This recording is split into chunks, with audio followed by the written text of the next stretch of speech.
तो भाई लोग कैसे हो। आज मैं आप लोग के लिए लेके आया हूँ क्रोधी जादूगर। चलिए कहानी स्टार्ट करते हैं।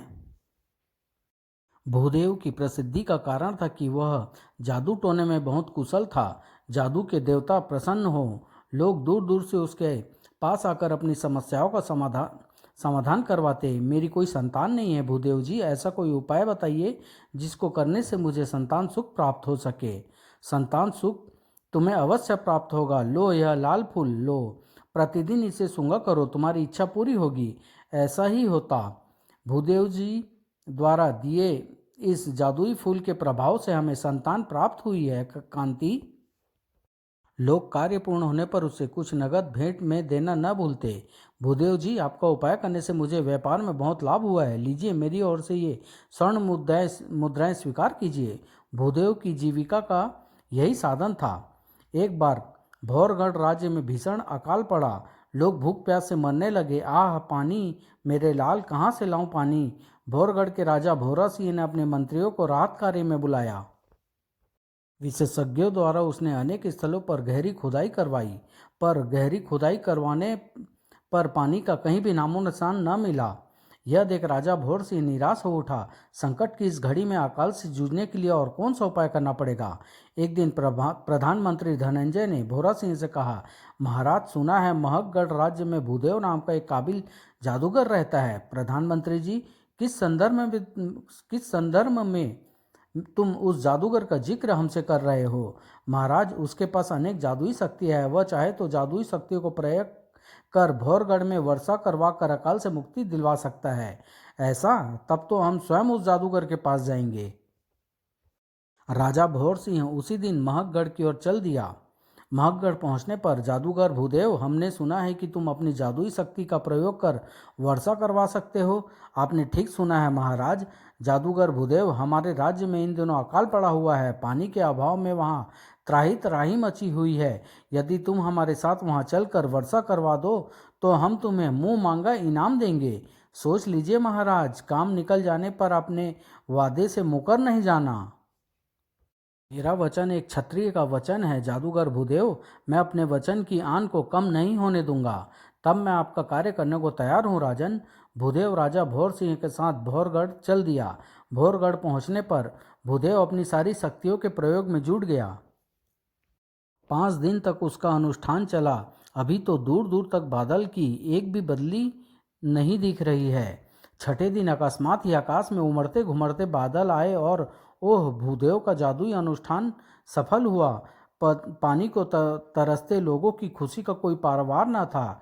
उसी समय, उफ, इतनी सौंदर्यवती कन्या कौन है यह। तभी राजकुमारी मणिमाला, वर्षा में इतना न भीगो, बीमार पड़ जाओगी। रेणुका, मुझे रोको मत, एक अरसे बाद वर्षा में भीगने का अवसर मिला है।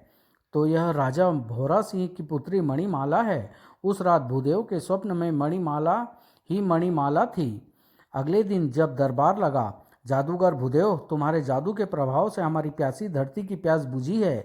इस कारण हम तुमसे बहुत प्रसन्न हैं। बताओ, पुरस्कार में तुम्हें क्या चाहिए। महाराज, पुरस्कार में मुझे हीरे मणि मोती जवाहरात नहीं चाहिए। मुझे बस राजकुमारी मणिमाला चाहिए।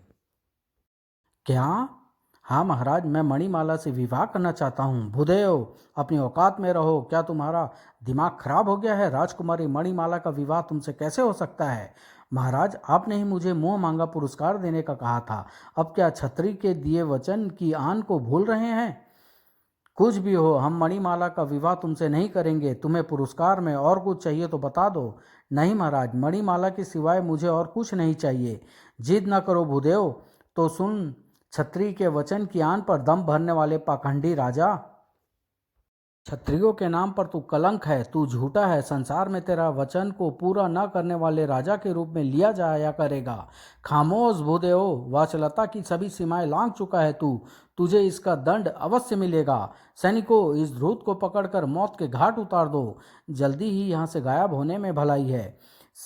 भूदेव ने शीघ्र अपनी जादुई हड्डी सिर पर 7 बार घुमाई। अगले ही पल, ओह, कहाँ गया भूदेव। भूदेव वहाँ कहाँ था। वह तो आकाश में उड़ रहा था। मुझे सीधा हिमालय पर्वत पर वहाँ जाना चाहिए जहाँ साक्षात जादू के देवता हमेशा समाधि में लीन रहते हैं। वह हिमालय पर जा उतरा। अब मुझे देवता से साक्षात वार्तालाप करने के लिए ध्यान में लीन हो जाना चाहिए। उसने ऐसा ही किया। दूसरी ओर राजा भोरा सिंह के आदेश पर भूदेव के महकगढ़ स्थित आवास को आग लगा दी गई थी। ओह, जादूगर भूदेव के घर में आग! जादूगर भूदेव कहाँ गया? दूसरी ओर भूदेव देवता की आराधना में लीन रहा। 11वें दिन, भूदेव तू यहाँ, क्या बात है? जादू के देवता भौरगढ़ के राजा भोरा सिंह ने तुम्हारे इस शिष्य को बहुत अपमान किया है। मैं उससे अपने अपमान का बदला लेने के लिए आपसे और जादुई शक्ति पाना चाहता हूँ। बता, तुझे कौन सी शक्तियाँ चाहिए? जादू के देवता, मैं जादू की ऐसी शक्ति चाहता हूँ जिसके प्रयोग से मैं विभिन्न प्रकार के रूप धारण कर सकूँ। ऐसा ही होगा। ले, इस गज मुक्ता को गले में धारण कर ले। जब तक यह गज मुक्ता तेरे गले में रहेगी तू मनचाहा रूप धारण कर सकता है। पर एक बात ध्यान रखना, यह गज मुक्ता भूलने से भी तेरे गले से नहीं निकलनी चाहिए। यदि ऐसा हुआ तब तो अनर्थ हो जाएगा। तब तू जिस रूप में होगा उसी रूप में आजीवन रहेगा। मैं इस बात का हमेशा ध्यान रखूंगा जादू के देवता। अब भूदेव पुनः भौरगढ़ की ओर उड़ चला। अब मैं झूठे भोरा सिंह से चुन चुन कर बदला लूंगा। उसके राज्य के चारों ओर त्राही त्राही मचा दूंगा। जब वह भौरगढ़ के महल में पहुंचा, महाराज, उस जादूगर भूदेव को क्या हुआ? महारानी, उस जादूगर को तो पता नहीं चल पाया, पर हमने उसके महल महकगढ़ स्थित आवास को जलाकर राख कर दिया है। ओह, तो इसने मेरा घर जला डाला। भूदेव ने तुरंत ही जादुई हड्डी को हवा में लहराया। भौरगढ़ के कुछ भवन इसी समय जलकर राख हो जाएं। अगले ही पल, आग बचाओ आग! शीघ्र ही सारे भवन जलकर राख हो गए। ऐसा कैसे हो गया? अकस्मात ही सारे भवन आग में जलकर भस्म हो गए। दूसरी ओर गजमुक्ता, मैं विषधर सर्प बन जाऊं। अगले ही पल, फुस! सर्प बना भूदेव खेतों में पहुंचा। अब मेरे विष के प्रभाव से सारी फसलें विषैली हो जाएगी। अनाज के गोदामों में भी जाकर उसने ऐसा ही किया। अगले दिन, ओह आह, विषयुक्त अनाज को खाकर भौरगढ़ के निवासी मरने लगे। तब उसने भौरगढ़ के तमाम जलाशय व कुएं भी विषयुक्त कर दिए। विष मिले पानी को पीते ही आह ओह, चारों ओर मौत का तांडव मच रहा था। यह कैसी विपदा आई है हमारे राज्य पर? भौरगढ़ में एक बार फिर अकाल की नौबत आ गई। पिछली बार तो जादूगर भूदेव ने हमें अकाल से मुक्ति दिला दी थी। इस बार इस विपदा से कैसे मुक्ति पाई जाए? दूसरी ओर गजमुक्ता, मुझे डाकू बना दे। अगले ही पल, अब मुझे भौरगढ़ में भीषण डकैती डालनी चाहिए, शीघ्र ही। जल्द ही भौरगढ़ के लोग तो पहले से ही परेशान थे। राज्य में डकैतियां और पड़नी आरंभ हो गई। कौन है यह हृदयहीन डाकू जो विपदा की इस घड़ी में भी डाके डालने से बाज नहीं आ रहा है? जब डाकू बहुत डाके डाल चुका, गजमुक्ता, अब मुझे तू सुंदर सी दासी बना दे। डाकू तुरंत ही दासी के रूप में परिवर्तित हो गया। वह महल की ओर चल दी। मैं जानती हूँ कि राजकुमारी मणिमाला प्रतिदिन गौरी माँ के मंदिर में पूजा हेतु जाती है। अब मुझे वहाँ पर ही चलना चाहिए। जब वह मंदिर के पास पहुँची, मणिमाला दर्शन करके महल वापस जाने वाली है। वह दौड़कर रथ के समीप पहुँची। राजकुमारी जी, मुझे अपनी सेवा में ले लो। कौन हो तुम? मेरा नाम चारू है राजकुमारी जी। इतनी बड़ी दुनिया में मेरा कोई भी नहीं है। मुझे अपनी दासी बना लो तो मेरा जीवन सफल हो जाए। कोई दुखियारी मालूम पड़ती है। ठीक है, आज से मैं तुम्हें अपनी दासी बनाती हूँ। मणिमाला के आदेश पर चारू रथ पर बैठ गई। अब दासी चारू मणिमाला की सेवा में रहने लगी। रात्रि को वह अदृश्य होकर महल के खजाने में पहुंच जाती, खजाने का धन गठरी में बांधती और उसे राज्य के सीमा के बाहर एक गुफा में छिपा आती। शीघ्र ही, महाराज, खजाने का धन धीरे धीरे कम होता जा रहा है। यह आप क्या कह रहे हैं खंजाची जी? हाँ महाराज, प्रतिदिन गणना करने पर खजाने का धन कम ही मिलता है। ओह, तो राज्य के खजाने पर भी दशा चढ़ गई है। दूसरी ओर दासी चारू अपने कार्य में मुस्तैदी से जुटी हुई थी। हमारे राज्य में चारों ओर विपत्तियां ही विपत्तियां फैलती जा रही है और हम किसी भी विपत्ति पर काबू नहीं पा रहे। अगर यही हाल रहा तो प्रजा शीघ्र ही बगावत पर उतर आएगी। दूसरी ओर, राजकुमारी जी, नाराज न हो तो एक बात पूछूं? पूछो चारू। राजकुमारी जी, भौरगढ़ पर इन दिनों विपत्तियां ही विपत्तियां छाई हुई है। कभी आपने सोचा भी है कि ऐसा क्यों हुआ? तू ही बता चारू, ऐसा क्यों हो रहा है? मेरे ख्याल से तो राजकुमारी जी, महाराज ने एक जादूगर भूदेव का दिल जो दुखाया था, उसी कारण राज्य में ऐसी बलाएं घट रही है। क्या? हाँ राजकुमारी जी, उस जादूगर ने महाराज से आपका हाथ मांगा था, पर महाराज तो उसे मारने पर ही उतारू हो गए। उससे ही शायद कुपित होकर शायद जादूगर भूदेव भौरगढ़ के ऊपर यह कहर ढा रहा है। शायद तू ठीक कह रही है चारू, मेरे पिता ने भूदेव को मुंह मांगा पुरस्कार देने का वचन दिया था, पर और फिर उस वचन से मुकर गए, जो कि एक क्षत्रिय को नहीं करना चाहिए था। जादूगर को अंधा वचन देने से पहले ही उन्हें सोच लेना चाहिए था कि वे क्या कहने जा रहे हैं। राजकुमारी जी, भूदेव ही भौरगढ़ की विपत्तियों से पीछा छुड़वा सकता है, लेकिन अब वह मिलेगा कहाँ? राजकुमारी जी, यदि आप चाहें तो मैं आपको उससे मिलवा सकती हूँ। तू? हाँ राजकुमारी जी, मैंने उसे राज्य के बाहर एक गुफा में रहते देखा है। ओह, तब तो तू मुझे उसके पास ले चल। मैं उनसे विनती करूंगी कि वह भौरगढ़ के निवासियों को सताना छोड़ दे। तो चलिए शीघ्र ही। राजा भौर सिंह खजाने का अंतिम खेप के साथ मैं तेरी पुत्री को भी उड़ा ले जा रहा हूँ। अब तू आराम से अपने महल में बैठकर अपना सिर पीटना। जल्द ही वो दोनों गुफा के बाहर जा पहुंची। चारू मणिमाला को गुफा के भीतर लेकर आई। इतना धन कहाँ से आया होगा यह सब? यह भौरगढ़ के खजाने का धन है राजकुमारी जी। भूदेव अपने जादू के बल पर तमाम खजाना खाली कर चुका है। ओह ऐसा, लेकिन वह है कहाँ? यहाँ तो वह कहीं दिखाई नहीं दे रहा है। गज मुक्ता, मुझे भूदेव के रूप में परिवर्तित कर दो। अगले ही पल, तुम कहाँ से आ गए? मेरी दासी चारू कहाँ चली गई? राजकुमारी जी घबराइए नहीं, मैं ही चारू था। क्या? हाँ राजकुमारी जी, आपका सानिध्य पाने के लिए मुझे चारू का रूप धरना पड़ा था। ओह राजकुमारी जी, मैं आपको इस तरह यहाँ ले आया हूँ, इसके लिए मैं आपसे क्षमा चाहता हूँ। तुमने ऐसा करके ठीक ही किया है भूदेव।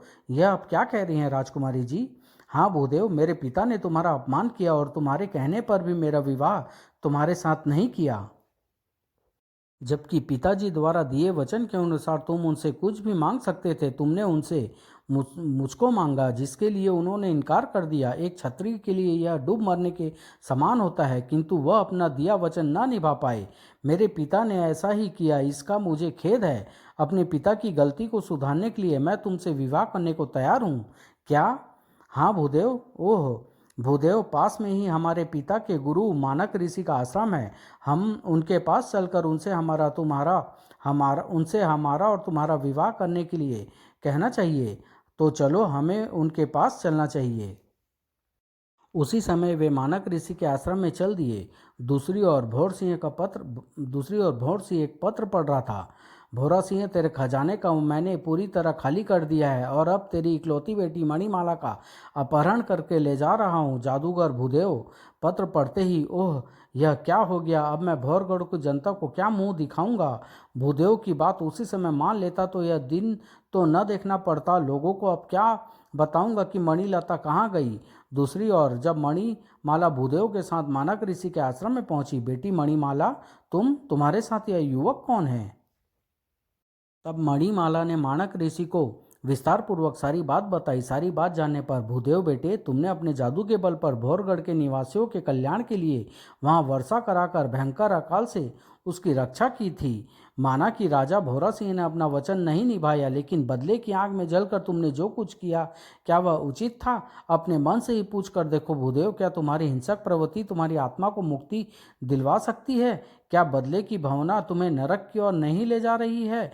क्या भौरगढ़ के निरपराध लोगों को संकट में डालकर तुम्हें किसी प्रकार का सुख मिल सकता है? नहीं, यह तुम्हारी भूल है। मैं सचमुच ही गलती पर था गुरुदेव, मुझे क्षमा कर दीजिए। भूदेव, तुमने अपनी कला को गलत कार्य में लगाया। उसी कला को यदि लोगों के उत्थान में लगाते तो कितनों का भला होता, कितने लोग तुम्हारे गुण गाते। गुरुदेव, आपने मेरी आंखें खोल दी है। तब मानक ऋषि ने मणिमाला भूदेव का विवाह संपन्न करवाया। तत्पश्चात अब तुम्हें भौरगढ़ जाना चाहिए। वहां राजा भोरा सिंह मणिमाला को अनुपस्थिति देख परेशान हो रहा होगा। मानक ऋषि उसी समय उन दोनों के साथ भौरगढ़ चल दिए। जब वे भौरगढ़ पहुंचे, भोरा सिंह, तूने एक क्षत्रिय के वचन की लाज नहीं रखी, इसलिए तू अब भौरगढ़ का राजा बनने के योग्य नहीं है। सचमुच गुरुदेव, मैं अपराधी हूँ। भूदेव अब तेरा जमाता बन गया है, इसलिए अब इसे राजपाट सौंप प्रायश्चित करने मेरे साथ चल। भोरा सिंह ने ऐसे ही किया और सब कुछ त्याग मानक ऋषि के साथ चल दिया। राजा बनकर भूदेव ने अपनी जादू की कला को भौरगढ़ के उत्थान कार्यों में प्रयोग किया। उसके शासनकाल में भौरगढ़ की दिन दूनी रात चौगुनी उन्नति की। समाप्त।